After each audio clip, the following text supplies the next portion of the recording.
नमस्कार साथीहरू, लोक शिवाजीको युट्युब च्यानलमा तपाईहरुलाई स्वागत अनि न्यानो अभिवादन। वेलकम टु लोक शिवाजीके। आजको यस भिडियोमा तपाईहरु सामु नेपालका राष्ट्रिय विभूतिहरू सम्बन्धी महत्त्वपूर्ण सामान्य ज्ञान प्रश्नोत्तरहरूको बारेमा चर्चा गर्नेछु। नेपालका राष्ट्रिय विभूति सम्बन्धी महत्त्वपूर्ण सामान्य ज्ञान प्रश्नोत्तर श्रृंखला भाग 1 सुरु गरौं। राजा जनक सम्बन्धी महत्त्वपूर्ण सामान्य ज्ञान। राजा जनक कहाँका राजा थिए? मिथिला प्रदेश, धनुषा जिल्ला, हालको जनकपुर शहर। राजा जनकको वास्तविक नाम के रहेको छ? शिरध्वज। राजा जनक कुन वंशका हुन्? जनक। जनकको दरबारमा अवस्थित शिवधनुको नाम के हो? पिनाक। राजा जनकको पुरोहितको नाम के हो? यज्ञवल्क्य। राजा जनकको पिताको नाम के हो? हर्षोर्मा। राजा जनकलाई अर्को कुन नामले चिनिन्थ्यो? राजर्षि महाराज। राजा भएर पनि ऋषिको जस्तो त्याग, कर्तव्यनिष्ठ र आदर्श पात्रको रूपमा प्रस्तुत भएकाले सो उपनामले चिनिन्थ्यो। राजा जनकको पत्नीको नाम के हो? सुनैना। सीता। सीता सम्बन्धी महत्त्वपूर्ण सामान्य ज्ञान प्रश्नोत्तर। सीता कसकी छोरी हुन्? राजा जनक। उनी राजा दशरथकी बुहारी हुन्। सीताको विवाह कोसँग भएको हो? अयोध्याका राजा दशरथका ज्येष्ठ सुपुत्र रामसँग। राम र सीताको कस्तो प्रकारको विवाह भएको थियो? पराक्रम विवाह। जनकपुरमा अवस्थित जानकी मन्दिरलाई अर्को कुन नामले चिनिन्छ? राम जानकी मन्दिर र नौलाखा मन्दिर। रावणले सीतालाई अपहरण गरी लङ्काको कुन स्थानमा राखेका थिए? अशोक वाटिका। रावणको सुन्दर बगैँचा। रामले सीतालाई त्यागेपछि सीता कुन ऋषिको आश्रममा शरण लिइन्? वाल्मीकि ऋषि। सीताले जन्माएका जुम्ल्या बालकको नाम के हो? लवकुश। गौतम बुद्ध। गौतम बुद्ध सम्बन्धी महत्त्वपूर्ण सामान्य ज्ञान प्रश्नोत्तर। गौतम बुद्धको जन्म कहिले र कहाँ भएको थियो? ईसाई पूर्व 563 वैशाख शुक्ल पूर्णिमाको दिन लुम्बिनीमा गौतम बुद्धको जन्म भएको थियो। गौतम बुद्धको माता-पिताको नाम के हो? गौतम बुद्धको पिताको नाम शुद्धोधन र माताको नाम मायादेवी। गौतम बुद्धको न्वारानको नाम अर्थात् वास्तविक नाम के हो? सिद्धार्थ गौतम। जन्मेको 5 दिनपछि राखिएको सो नामको अर्थ मनोकांक्षा हो। गौतम बुद्ध जन्मिएपछि पहिलो पटक नुहाएको पोखरीको नाम के हो? पुष्करिणी। गौतम बुद्ध जन्मिएको कति दिनमा आमाको मृत्यु भएको थियो? 5 दिन। गौतम बुद्ध जन्मने बित्तिकै कति पाइला हिँडेका थिए? 7 पाइला। मायादेवीको मृत्यु पश्चात राजा शुद्धोधनले कोसँग विवाह गरेका थिए? मायादेवीकी बहिनी महाप्रजापति गौतमी।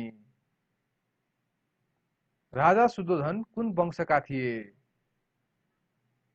शाक्य वंश। सिद्धार्थ गौतमले कति वर्षको उमेरमा घर छाडेका थिए? 29 वर्ष। गौतम बुद्धले ज्ञान प्राप्त गरेको ठाउँलाई के भनिन्छ? बोध गया। भारतको गया जंगलमा रहेको पिपलको बोटमुनि तपस्या गरी ज्ञान प्राप्त गरेका थिए। गौतम बुद्धले कुन दिन ज्ञान प्राप्त गरेका हुन्? वैशाख शुक्ल पूर्णिमाको दिन। गौतम बुद्धले तपस्या गरी ज्ञान प्राप्त गरेको पिपलको बोटलाई के नामले चिनिन्छ? बोधि वृक्ष। गौतम बुद्धले ज्ञान प्राप्त पश्चात पहिलो उपदेश दिएको स्थान कुन हो? सारनाथ।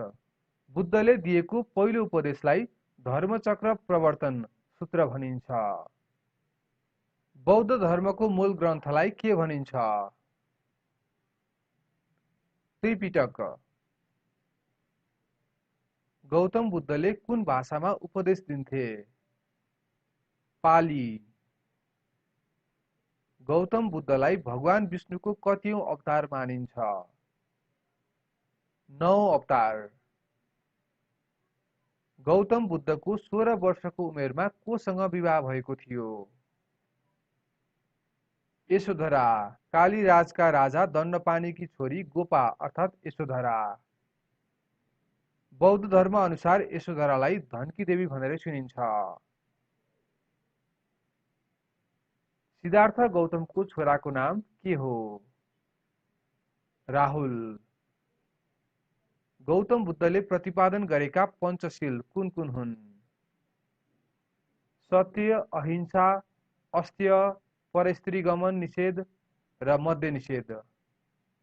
सत्य, अहिंसा, अस्त्य, परस्त्रीगमन निषेध र मद्य निषेध। गौतम बुद्धको जन्मस्थल लुम्बिनी कहिले पत्ता लागेको थियो? विक्रम सम्वत 1890। सिद्धार्थ गौतमको घोडाको नाम के हो? कन्थक। सिद्धार्थ गौतमको सारथीको नाम के हो?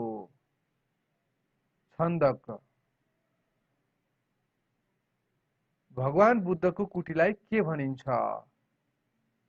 गन्धकुटी। भगवान बुद्धले पहिरने वस्त्रलाई के भनिन्छ? चिबर।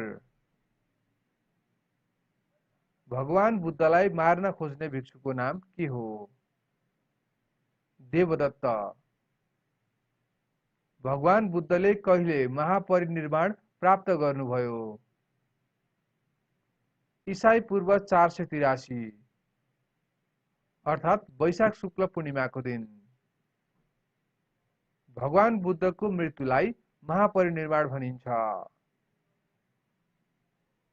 4 वटा बुद्ध धामहरू कुन कुन हुन्?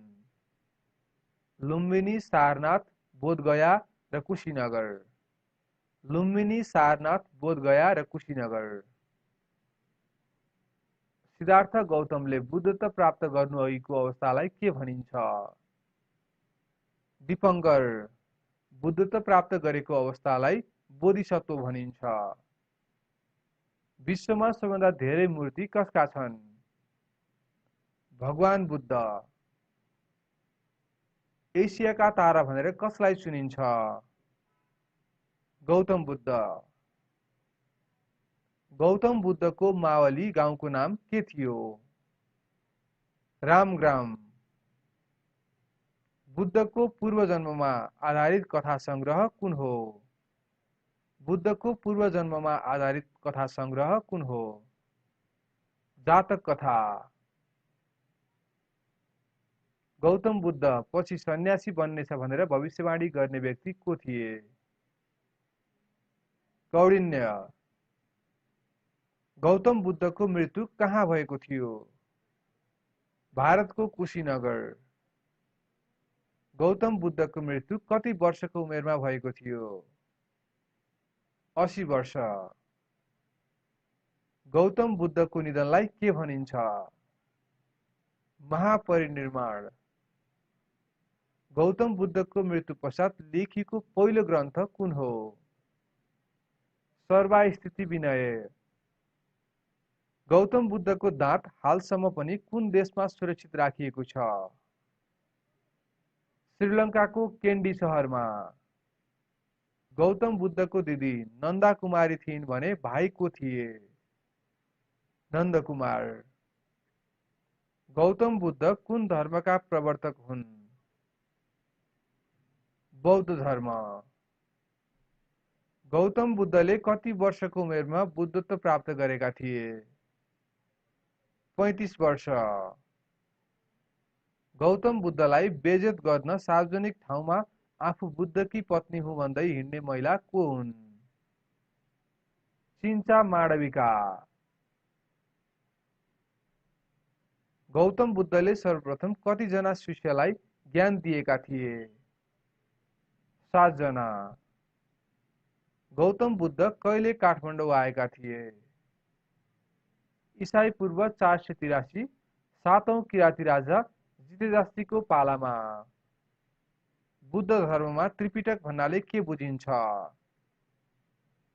सुक्ति पिटक बुद्धका उपदेश, विनय पिटक बुद्ध भिक्षु भिक्षुणीले पालना गर्नुपर्ने नियमहरू, अभिधम्म पिटक बौद्ध दर्शनका कुराहरू। भारतका सम्राट अशोकले कुन धर्म मान्थे? बौद्ध धर्म। भारतीय सम्राट अशोकले अशोक स्तम्भको निर्माण कहिले गरेका हुन्? ईसाई पूर्व 249 मा। बुद्धको जन्म नेपालको लुम्बिनीमा भएको हो भनेर प्रमाणित गर्ने व्यक्ति को हुन्? भारतीय पुरातत्व विभागमा कार्यरत जर्मन नागरिक डाक्टर फुहरर। उनले सन् 1896 मा यो तथ्य पत्ता लगाएका थिए। लुम्बिनी विकास गुरु योजनाको सुरुवात कहिलेबाट भएको हो? विक्रमसम्म 2042 साल। लुम्बिनी विकास गुरु योजनाका डिजाइनर को हुन्? प्रोफेसर केन्जो टागे। भैरहवा विमानस्थललाई कहिले गौतम बुद्ध अन्तर्राष्ट्रिय विमानस्थल नामाकरण गरियो? विक्रमसम्म 2055 पुस 8 गते। हस्त साथीहरू, आजको यस भिडियोमा यति नै। तपाईहरु सामु नेपालका राष्ट्रिय विभूति राजा जनक, सीता र गौतम बुद्धको बारेमा लोकसेवामा सोधिने महत्त्वपूर्ण सामान्य ज्ञान प्रश्नोत्तरहरू राखिसकेको छु। आशा छ लोकसेवा तयारीको लागि यो भिडियो ज्यादै नै उपयोगी हुनेछ। तपाईलाई भिडियो मन परे यस भिडियोलाई लाइक र शेयर गर्नुहोला। त्यसैगरी आगामी दिनमा लोकसेवा जीके युट्युब च्यानलबाट प्रसारण हुने हरेक नयाँ भिडियोको अपडेट्स प्राप्त गर्नको लागि लोकसेवा जीकेलाई सब्स्क्राइब गर्नुहोला। आजको यस भिडियोबाट बिदा दिनुहोस्। नमस्कार।